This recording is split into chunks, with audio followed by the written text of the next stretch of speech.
Alright, I'm back with another one, showing the Mipedian deck that I've been promising you guys and lagging it on for like a couple years now. I'm ashamed. But anyways, here we go. So, I got Malif in the front, Invisibility Surprise, really solid. That means he always go first, no matter what the initiative is. Invisibility Strike 15, so that's plus 15 on his first hit, his first attack. And when Malif wins combat, relocate Malif into an unoccupied space adjacent to it. So I'll elaborate more on that in a minute. Next to him, I have Headmaster on Kija. Don't scrutinize my pronunciation, it's been forever. And I never really knew the right one, to be honest. But, anyways, he is very solid. You really want him in your Mipedian deck. He's like, you don't build around him, but he's definitely a staple. He's got Invisibility Strike 15 built in.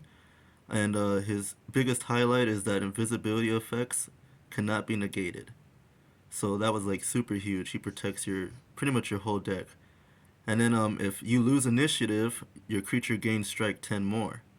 So he basically gives another strike. So we'll get into that in a minute. Next to him, of course, you gotta have your Iflar, the Crown Prince. You know what I'm saying? And you have to have it at max energy because, gosh, 40 is nothing. But anyways, Invisibility Surprise, Invisibility Strike 20 built in, and he's untargetable. And he has a music counter, so he was considered like the best Mipedian at the time, standalone wise. Really good card, and you gotta have it. Um, Owaki, super solid. It's like the heart of the deck. It makes sure that you can win the mirror match. It gives your creatures invisibility strike 5 more, so it's 5 more on top of what you already have.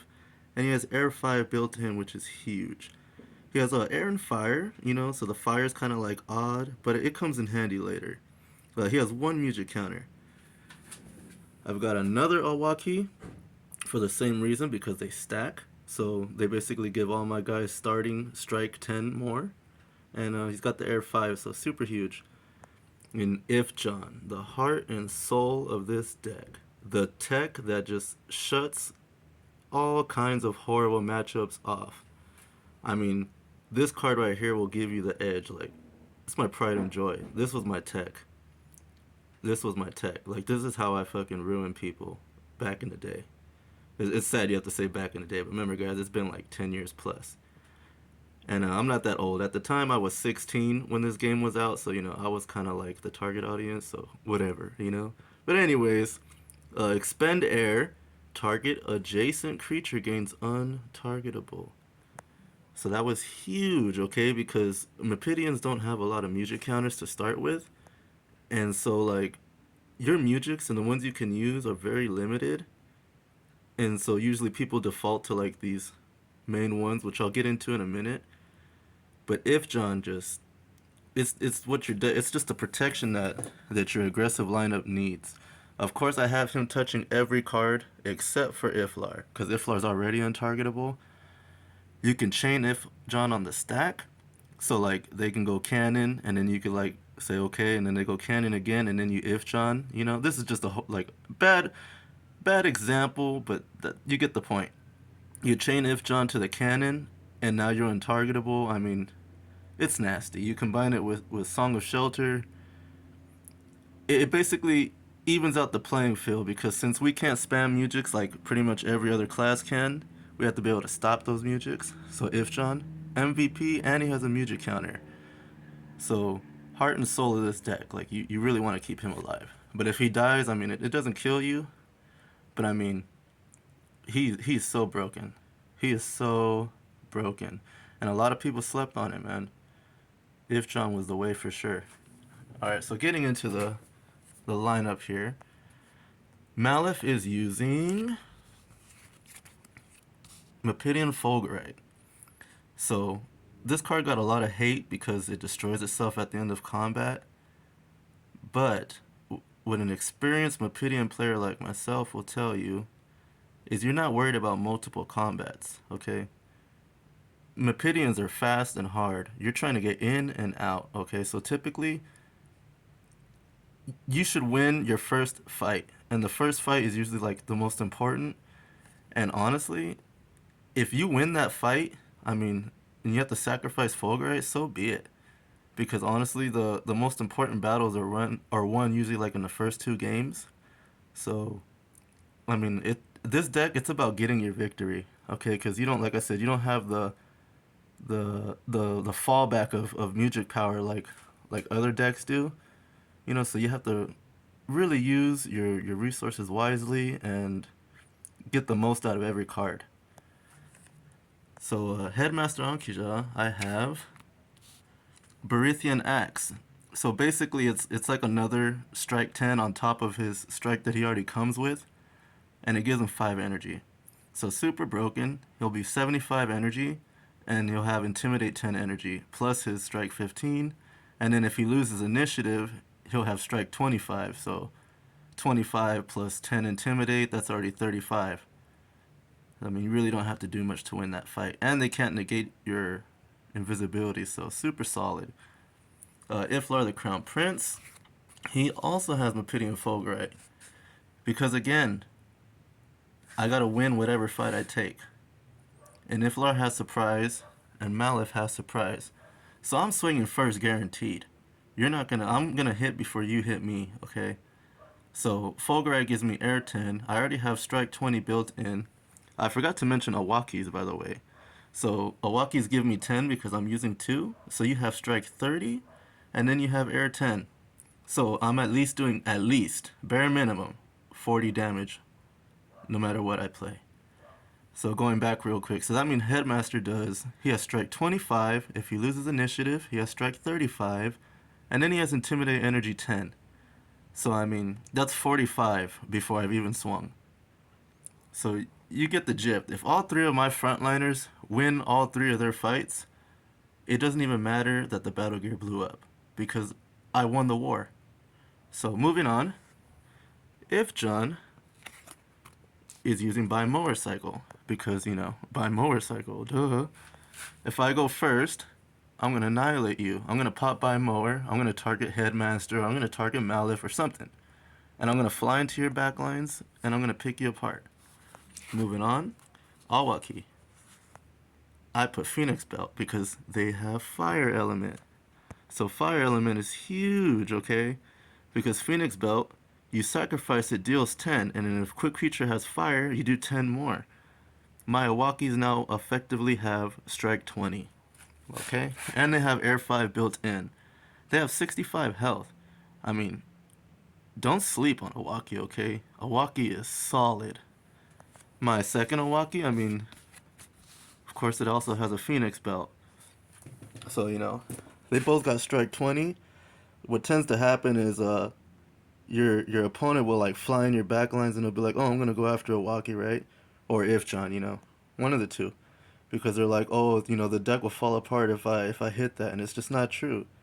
In fact, sometimes I don't even mind it because then I get my belt flipped up, and if I didn't have to use my belt, then I have my belt to pop on you with these guys' strike combined. So like you can be doing 60 damage, and that's not even adding up your attack. So it gets crazy.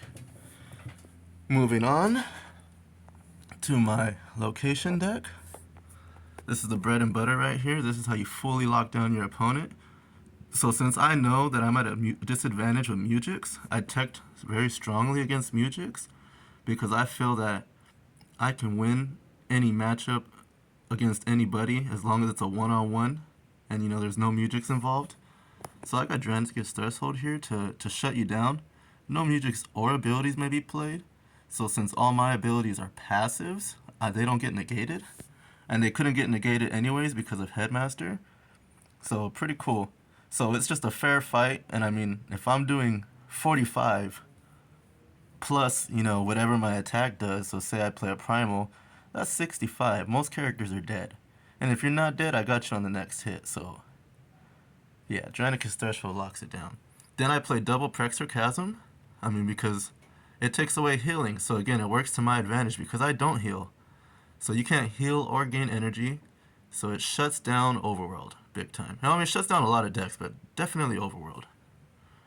Rapasak, because creatures without water cannot spend Mujic counters to play Mujic or abilities. I have all passive abilities, so I don't have to have water. And then on top of that, they don't get negated. And on top of that, I don't care about Mujics. so I take away yours. A lot of matchups back in the day, at the time of the meta that we were in, water wasn't really around. So you didn't have to really worry about someone actually having water. Then I play 2 Royal Mipedian Academy of the Melee Arts, Initiative Speed, reduce non-attack damage to 0. So basically, again, I take away the musics that I'd be worried about. You know, like Rhyme of the Reckless, I take away Cannon of Casualty, I take away Prelude to Dominance. Just, I take away your Omar, that you expend fire and you do 10. Very strong, and it keeps my if John from getting like sniped up and stuff. Really good. And then the Mirage ability too. So creatures cannot be the target of music, so you put that on wherever your next fight's gonna be, and you basically won it. It's really good. I play 1 Runic Grove just because I can't get enough of taking your musics away from you. So only generic music may be played. It doesn't hurt me at all. And I play 1 Mipedian Mirage, and that all my creatures gain Swift 1 and Mirage. If a creature can move into this space, it must do so. If I flip this card on my first turn, I kind of consider the game over because I'm going to fly into your backline with whoever I have by popping Bimower, and then I'm going to stick this on it at the end of the fight, and it's going to force the rest of your support, or wherever I put it, to crash into him on the next battle. And then it's my location again on my turn. So, I mean, this card right here is checkmate. And I only play 1 because I'm already playing 2 other Mirages. And so you don't really want them clashing or getting rid of each other. So the odds of that goes down by reducing the amount of Mirages you play. Then, for my musics, obviously you play Song of Shelter because this levels the playing field. Target creature you control may not be the target of music or abilities until the end of the turn. So again, you can see a theme here. I got If John, makes my guys untargetable. I have all these locations that take away your musics and your abilities. And then I have double Song of Shelter. You only have 4 music counters in this whole deck, by the way. You only have 4. 1 on each Ichawaki, 1 on If John, and 1 on Iflar. So you don't get to play all your musics. So again, you have to be like very smart. You have to know your matchups. I built this deck to be good against everything else. I play 1 Gear Glissando, flip target battle gear face up or face down. This card is a staple. We can't destroy it like Underworld can, but for 1, we can get rid of the problem. So I can flip Zerium down. I don't have to worry about your Zerium armor, and I can one-shot you. I can flip down Agal Wings. I mean, all kinds of bad things that would just get in my way or be a problem. And then you can flip a gear face up too. So if I need to, I could set up by using Gear Glissando to flip up one of these Phoenix belts that my opponent doesn't see coming. So you see, a lot of ways and things for everything to work together here. I still play the double Melody of Mirage because you never know what each individual match will call for.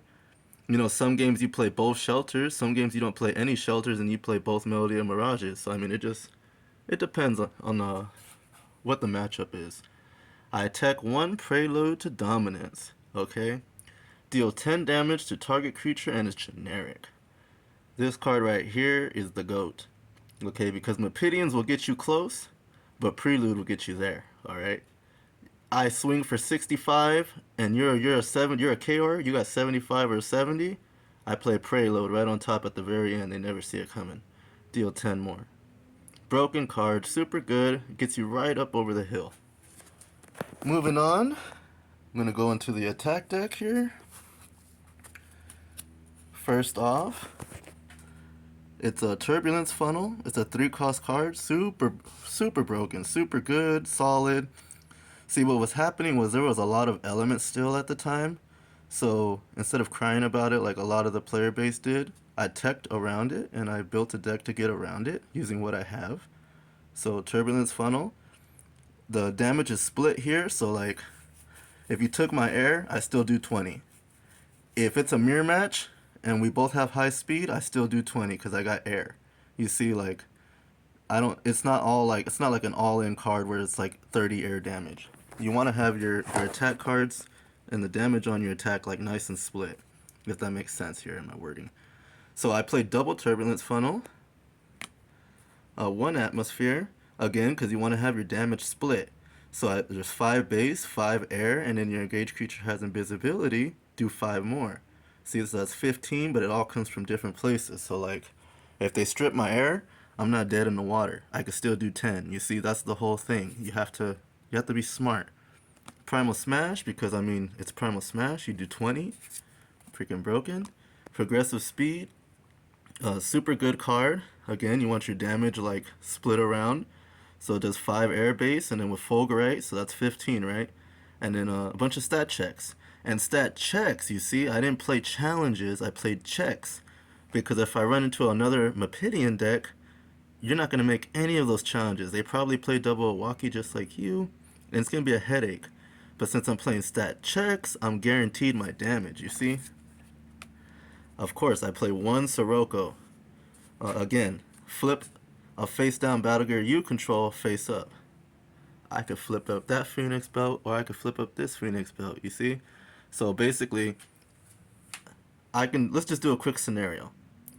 I have Headmaster, he lost initiative, I've got strike 15 plus 10 because of his own ability, so that's 25. And then I have double Owaki, that's strike 35. He has Barithian Axe with Intimidating Energy 10, so that's basically strike 45, okay? And then I can just play Sirocco and do 50. It flips up Phoenix Belt, and then I can chain Phoenix Belt on your next attack or at the end or whatever, and that's a total of 70. Not a lot of creatures can survive that, and that's on the first hit, and that was off an attack that does 5. You see, so it gets pretty gnarly. Mirthquake, because this card is super super good. As you can tell, locations are strong, locations are busted. Okay, that's why you have a 1 in 5, especially if you play like copies of. That's why you have a 5% chance of actually getting the location you want on your actual first turn. So, math matters. So Mirthquake is really good because you can take away their location and you turn yours up. So you may not win the fight, right? But you can definitely take away their advantage and you can set up like a Mirage. So like if you flip up a Mipedian Mirage, you're set up for your next turn. You can put it like on a space. Or if you flip up a Royal Academy, same thing. Your next fight is set up. You can put it where you're gonna fight, and you're pretty much immune to cannons and stuff. Pretty good.